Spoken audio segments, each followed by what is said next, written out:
Twongeye kubaha ikaze bakunzi ba Minembwe TV kandi twizere ko mumeze neza aho muherereye hose. Uyu ni umwanya w'amakuru ariko mbere yo kuyarambura ndore ingingo z'ingenzi tugiye kubabwira mu kanya. Nyuma ya Kabila Katumbi nawe ategerejwe i Goma. Tukivuga ku bya Katumbi na Kabila, M23 yagize ico ivuga kuri Kabila wageze mu mujyi wa Goma. Turaza no kukubwira aho ibiganiro bya RDC na AFC M23 bimaze kugera n'icyo bimaze kugeraho. Ikaze n'amakuru ya Minembwe TV mwategure kandi mugiye kugezwaho na Nkunda, ariko mbere yo kuyarambura twekubisa ko byoroshye kuba wakanda aho hasi handitse ngo subscribe kugira ngo uzozuba uwa mbere ubona ibiganiro za Minembwe TV. Nyuma Kabila Katumbi nawe ategerejwe i Goma. Umunyapolitike Chapwe Katumbi utavuganwa n'ubutegetsi bwa Republika Demokarasi ya Kongo ategerejwe mu mujyi wa Goma. Amakuru avuga ko uyu munyapolitike ukuriye ishaka rya Assemblée pour la République azagera muri ya mujyi ufatwa nk'umugwa mukuru w'intara Kivu y'Amajyaruguru mu minsi mike iri imbere, akazanyura i Kigali. Mujyi wa Goma kuva mu kwezi kwa mbere uyu mwaka ugenzurwa n'inyeshamba za M23 zawirukanyemo ihuriro ry'ingabo za leta ya Kinshasa. Katumbi aravugwamo nyuma y'amasaha make Joseph Kabila Kabange wahoze ari perezida wa Republika ya Demokarasi ya Kongo awugezemo. Kabila na Katumbi amakuru avuga ko bashobora kuzahuza imbaraga n'umutwe wa M23 umaze imyaka irenga 2 uri mu ntambara na leta ya Kinshasa. Joseph Kabila Kabange wahoze ari perezida wa Republika Demokarasi ya Kongo wari umaze igihe kinini mu buhungiro yageze mu mujyi wa Goma ugenzurwa n'abagwanyi ba M23 nyuma yo kuwirukanamo ingabo za leta ya Kinshasa. Kuri uyu wa gatanu nibwo Kabila yageze mu mujyi wa Goma, umugwa mukuru w'intara Kivu y'Amajyaruguru. Mu buryo buzwi Kabila aheruka muri Kongo mu kwezi kwa11 umwaka wa 2023 ubwo yahavaga mbere y'amatora. Kabila yasohotse mu gihugu avuga ko agiye kwiga muri kaminuza ya Johannesburg nyuma yaho ubutegetsi bwa Kinshasa butangira kumugerekaho y'ivyaha. Ku minsi 8 ukwezi kwa gatatu nibwo hatangiye kuvuga ko Joseph Kabila umaze igihe atumvikana na Tshisekedi azasubira mu gihugu cye. Amakuru yemeza ko uyu mugabo utavuga menshi wategetse RDC imyaka 18 yamaze kugera mu gihugu cye nkuko yaraherutse kubitangaza. Mu kwezi kwa kabiri uyu mwaka Kabila yavuze ko Kongo ari igihugu kiri hafi guturika kubera intambara imbere mu gihugu ndetse ko ishobora no guhungabanya akarere. Muri uko kwezi Felix Tshisekedi wamusimbuye ku butegetsi mu mwaka wa 2019 yavuze ko ari we uri inyuma y'umutwe yita uwiterabwoba wa M23. Mu kumusubiza Kabila yagize ati: iyo nja kuba mfatikanije na M23 ibintu byari kuba bitandukanye cyane nuko bimeze kuri uyu munsi.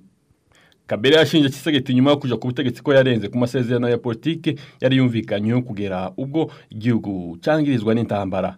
Gusa Kabila atagize uruhande abagamiraho akinjira mu bikorwa byo gushaka amahoro bishobora kuba ingenzi mu buhuza hagati ya M23 na Kinshasa ndetse hagati ya Nanga na Tshisekedi. Abo bagabo bombi azi neza.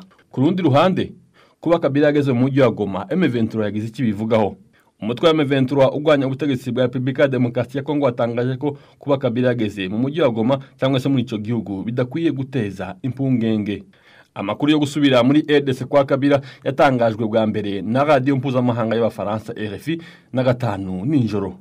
RFI yatangaje ko yerekeje mu mugwa mukuru w'intara Kivu y'Amajyaruguru abajijwe nimba ashobora kwemeza ko Joseph Kabila yageze i Goma. Umuvugizi wa M23 Lawrence Kanyuka yabwiye BBC ati: simbona ikibazo na kimwe cyaba gihari. Kanyuka yakomeje ku ngingo ya 30 y'itegeko nshinga rya RDC avuga ko umuturage wese w'ico gihugu afite uburenganzira bwo kuja ashaka no kwisanzura mu ngendo. Ati President Joseph Kabila n'umuturage wa RDC cyo kimwe naje kandi simbona impamvu kuba ari Goma bikwiye guteza ikibazo. Ingingo ya 30 y'itegeko nshinga rya RDC ryo muri 2006 kuko ryavuguruwe muri 2011 ivuga ko umuntu wese uri ku butaka bw'ico gihugu afite uburenganzira bwo kuhakorera ingendo mu bwisanzure, kuhatura, kuva no kuhagaruka mu buryo buteganwa n'amategeko. Nta munyekongo n'umwe ushobora kwirukana ku butaka bwa Republika Demokarasi ya Kongo guhatirwa guhunga, guhatirwa gutura ahatariwe hasanzwe.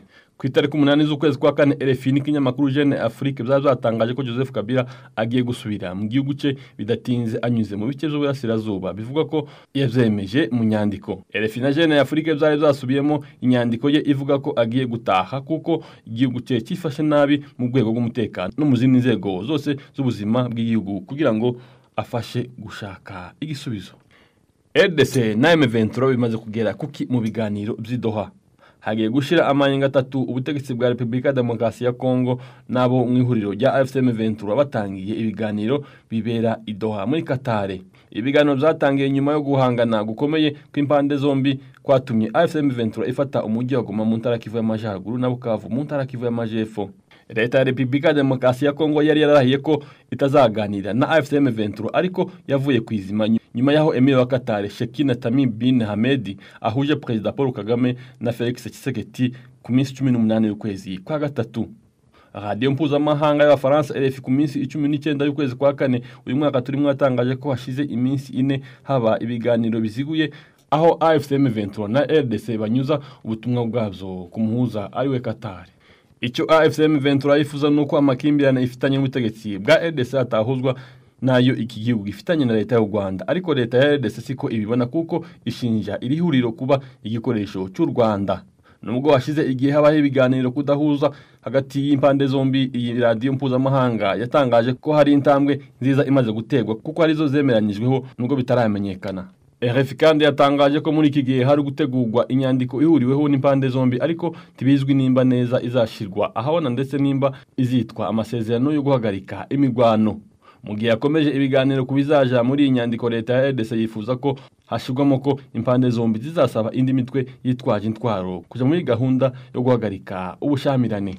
Umudiplomate uzi bijanye n'ibi biganiro yatangaje ko igikomeye cyane ari uburyo bwo gushira mu bikorwa ingamba zirema icyizere hagati y'impande zishamiranye. Izi ni nazo zizagaragaza nimba buri ruhande rushaka amahoro.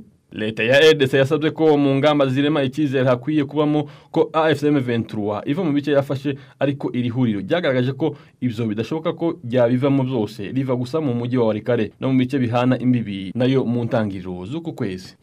AFC M23 nawe yasabye ko leta ya RDC yakuraho igihano cy'urupfu ku bayobozi bayo, gufungura abanyamuryango bayo bafungiwe i Kinshasa. Ingabo z'umuryango wa Afurika y'Amajyepfo ziri muri Kivu y'Amajyaruguru nazo zizataha, ariko ibi ntibirakorwaho.